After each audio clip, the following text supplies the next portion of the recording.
So I hope I do a little better this afternoon, but it's great to be here. And I got to say that I'm one of the few guys married a woman that has more guns than he does. So, as far as Ken thinks, I kind of improved my life. So, we have Suzanne's guns down here today, and hopefully we'll have a good time. So when I was coming along, I had one clear image of what a leader and what a hero looked like.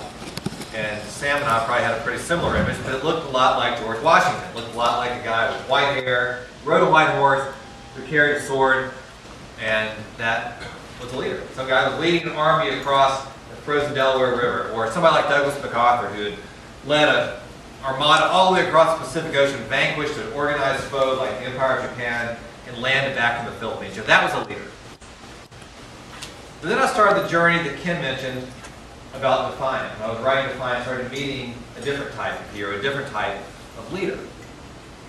I met American fighter pilots who got shot down over North Vietnam in the 1960s, who were injured, who were dirty, who were hungry, who were captured, who were getting beaten and tortured and getting knocked down again and again, and kept getting back up. And they fought that war in a bizarre circumstance, in a terrible place. They fought it with just as much valor, just as much fierceness as Americans showed in the streets of Fallujah or the beaches of Normandy. And now, my heroes wore flip-flops and pajamas. If you've ever seen a picture of an American POW from Vietnam, you know what I'm talking about.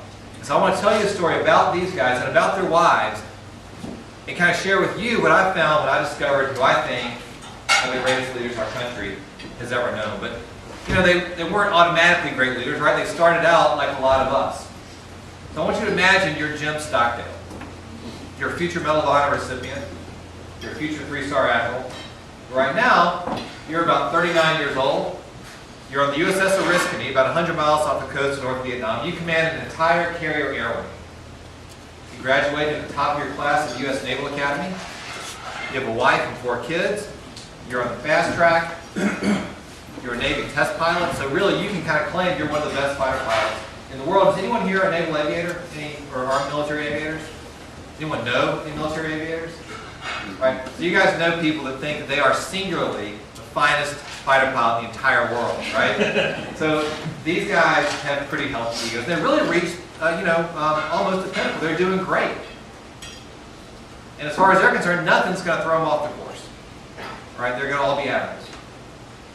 If anything's going to throw them off the course, it's certainly not going to be some guy shooting antiquated Soviet artillery, wearing flip-flops in a little country like North Vietnam. So Jim Stockdale, on September 9th, 1965, straps into his A-4 Skyhawk and takes off from the Oriskany. Every time an aviator straps on an aircraft, he's basically defying the odds, because he thinks that he is so good, that he has so much control of his circumstance, that he can control this jet airplane. And he thinks he can hit a target. He thinks he can land it back on a boat at night in bad weather. He thinks he's that good that he can control what's really uncontrollable. So Jim Stockdale flies over North Vietnam, hits a target about 90 miles south of Hanoi, pulls out, heads back to the boat. In probably about 45 minutes, he'll be on the boat. 15 minutes after that, he'll be showered. 30 minutes after that, he'll be eating dinner on linen tablecloths in the wardroom with all his buddies. Well, about 10 seconds after he pulls out of that dive, his plane shutters. He has about 3 seconds to decide what to do. And he really only has one option. He's looking at his gauges. They're going crazy. His plane's starting to spin, so he punches out. All of a sudden, all that invincibility, all that confidence he had is gone. And he's floating down into North Vietnam. Does anyone know where the worst place to land is if you're a parachuter? It's a place you just bombed. So this is where Jim Stockdale's coming down. And before his feet touched the ground, he actually got stuck in a tree. Before his feet touched the ground, a mob grabbed him, and they threw him down, and they started beating him and kicking him. One of his legs was dislocated already, one of his knees was busted, and his shoulder was busted. Already, on top of what the mob was doing to him. So there on the ground in North Vietnam, he had gone from being a successful fighter pilot at the top of his career to being a lowly prisoner in about a total of about 25 to 30 seconds. And there on the ground, the North Vietnamese stripped away everything he had. They took his weapon, they took his flight suit, they took his radio, everything he had except his name, his honor, and his character. And character is such an important part of this story because the guys that ended up in this prison that I'm going to tell you about weren't just normal guys. They were successful guys. They were guys that had been brought up with the code of the Navy. They were Eagle Scouts. They were people that had gone to places like Washington and Lee, great schools and great families and great institutions that taught them character, taught them faith.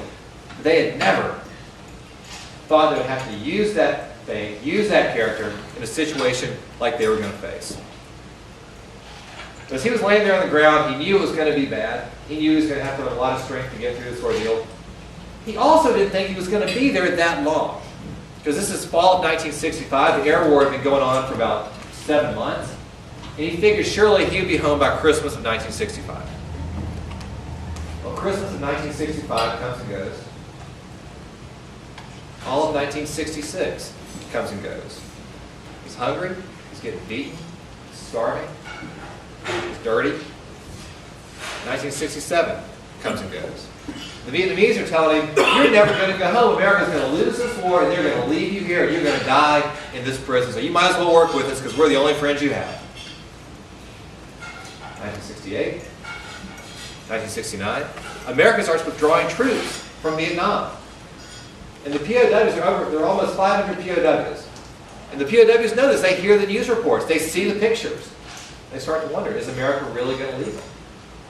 1970, 1971, 1972. The POWs didn't come home until 1973. After 8 years as captives. See, all that valor they showed, all that ferocity they showed, that, that Americans have equaled on many battlefields. No American has equaled it for 8 years. These are extraordinary guys. And they all began their term in North Vietnam at a place called Hoa Lo Prison. It's built by the French in the late 1800s, and everybody knows it by a different name, the Hanoi Hilton. And one of the guys you read about in Defiant was the second guy shot down. He actually named it the Hanoi Hilton. And some of the administrators of that prison were prisoners there themselves of the French a decade before. So they knew that prisoners that could come in that place and communicate were prisoners that would not cooperate. And their whole plan was to keep the Americans subdued, make sure they cooperated, make sure they gave up propaganda statements and intelligence statements, because they knew they couldn't beat the Americans militarily, but they could get propaganda. They could turn the American public and world opinion against this war. That was the way they were going to get out of it. So they had the Americans separated in solitary confinement. The Americans were in different cells. And the Americans realized very quickly if they couldn't communicate with each other, they weren't going to get through this.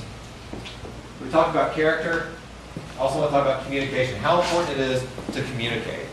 These guys had to devise a wholly different way to communicate because they couldn't see each other. If they got caught whispering or passing notes, they'd get beaten. So they came up with something called the tap code.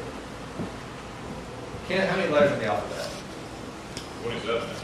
Other answer, 26. 26? I'm going to tell you. You threw an omega, that's why. You get Very educational There's presentation. an extra vowel in the south. No. Good answer. 27 letters in the South. Anyway, so they took those 26 letters and realized they couldn't really fit them into a grid. So they took out the letter K and decided to use the letter C for K and placed those 25 letters in a 5x5 matrix. So across the top, there's A, B, C, D, E. And down the side, there's A, F, L, Q, V. Y'all picture it? So to communicate a letter, we tapped a series of numbers. The first number indicated the letter's row. So, first row. Second number indicated the letter's column. So B would be first row, second column. C, first row, third column. And that's how they would communicate.